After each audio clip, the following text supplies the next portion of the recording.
Good evening, good evening, good evening, and welcome to the Trash Picture Show. Yet again, I am reviewing another figure that gorgeous lunatic Jen Mitchell sent me for my birthday. Today we are looking at the Marvel Legends, Marvel Strange Tales, Lilith. Yes, this is a character who is essentially the same as the classical mythological version of Lilith, Adam's first wife, and some consider to be the first vampire. However, in the Marvel Universe, she is the mother of demons. She was an angel who rebelled against the higher beings and higher gods and was cast down. And as a result, she is now a demonic force who wishes to overthrow the earth. She has been brought into conflict with Blade, Hannibal King, other members of the Midnight Suns, Ghost Rider, and yeah, she is a creature not to be trifled with, a femme fatale and an absolute lethal agent of chaos. If you haven't checked out any of the stories featuring Lilith, you have to check her out. She is very much the equivalent of the classical character of Lilith, who was Adam's first wife, or the first Eve, as she's known in certain Marvel comics. And yeah, she is vicious, dangerous, and as I said before, absolutely fucking lethal. So yeah, that's enough about the character. Let's have a look at the packaging. So here is the Marvel Strange Tales box. You have the character in a collector-friendly window box. Marvel's Lilith. Tip it to the side there, you have an image from the comics. Flip it to the back here, and Marvel's Lilith. Lilith, the goddess of the underworld, is on a millennium-long quest to conquer the world as mother of demons. And again, there is an image from the comic. And the other figures in the line include Moon Knight, Bloodstorm, which I have, Lilith, which I now own, Marvel's Dracula, you have Damien Hellstorm, not Bloodstorm, Brother Voodoo, and Weapon of Vengeance, which is basically Wolverine with Ghost Rider's powers. But yeah, she has come into conflict with a lot of supernatural beings in the Marvel Universe, and they are just some of them. Also, she comes with part of the Build-A-Figure, which is Blackheart. But yeah, guys, enough about the packaging. Let's get this lady out of the busca. Don't go anywhere, I shall be right back. And here is Lilith out of the packaging. So before we look at her accessories, let's have a look at the figure herself. And yeah, that is a cool head sculpt. I do like the shape of the head. And the paint scheme. The paint scheme on the eyes is really nice as well. That's nice detailing. She has these kind of weird earrings. And just going down, the kind of fishnet spider webbing. And this purple that really pops. And just heading down there, she has more fishnets. And these silver. The silver, I don't know why. It does jar a bit with the remainder of the figure. Maybe if these had been black, I think it would have been better. I like the hair as well. That's pretty cool. Articulation wise, she has good articulation. It is not too gummy, not too stiff. Just twist it here. Double hinge joint. Yeah, she's got a double hinge joint there. At the shoulder and the elbow, another double hinge joint, so that's pretty good. The head, obviously the hair, because of the state of the hair, the rotation in the head isn't that good, and also pivoting the head to look upwards is going to be limited by the hair. Torso, you have good rotation in the torso there. The legs can go up fairly far. Can she do the Van Dammes? Fairly well. Not the best, but a lot better than other figures. There is rotation in the calves there. And the knee has a double hinge joint as well. And the ankle can pivot. So yeah, a really well constructed figure. Nice paint scheme. Bar the silver. I don't know why, I just think the silver doesn't work.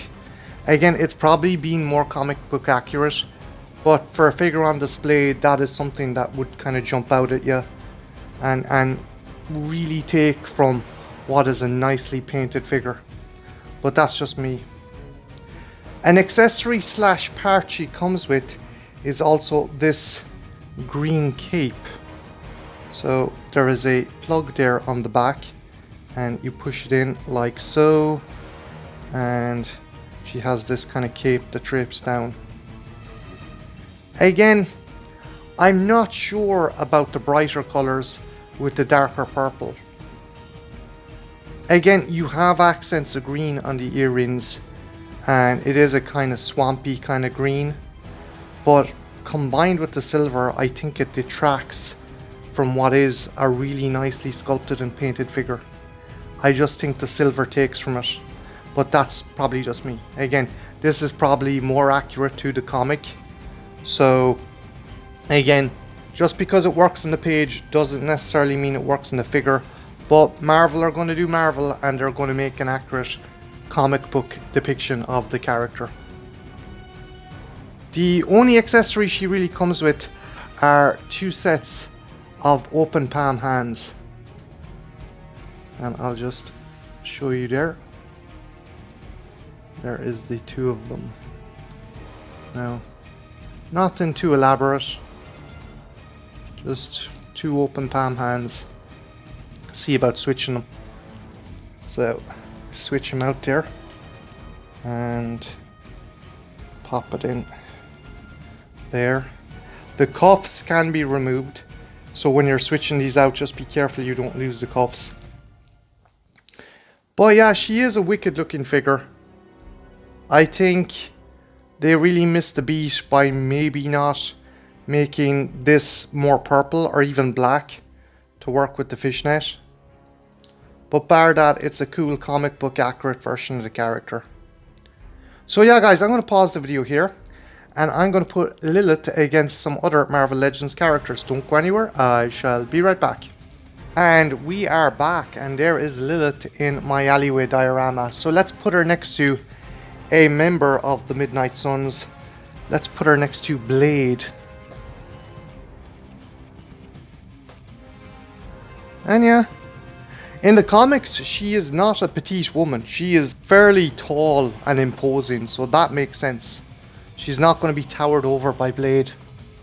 So that scaling really does work, believe it or not.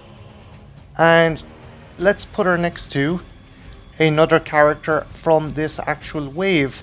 Let's put her next to my Bloodstorm. So let's put her next to her. And yeah, that scales up really well as well. Again, Storm is not a short lady. Storm is Amazonian. She is towering, she is imposing, and she probably would go toe to toe with Lilith. And speaking of powerful ladies, let's put her next to an MCU figure. Let's put her next to one of my favorite MCU figures. Let's put her next to Scarlet Witch and see how she scales up. Yeah, she's a bit taller. She's a bit taller than Wanda. But again, that is a more realistic depiction of a figure, while this is comic book. She's taller, she's got those weird horns, she's got the weird hair. So yeah. But she does kick ass. My only complaints are the colour scheme. The colour scheme in the boots, it just clashes. You can kind of get away with the cape because it's a mottled, swampy, kind of spooky green that works with the earrings. But the silver boots they just do not gel with the rest of the colour scheme. I don't know guys, am I being super picky? Let me know in the comments below. But yeah, she is a kick-ass figure, and Jen was an absolute angel for getting me this lady, because she's another cool addition to my collection.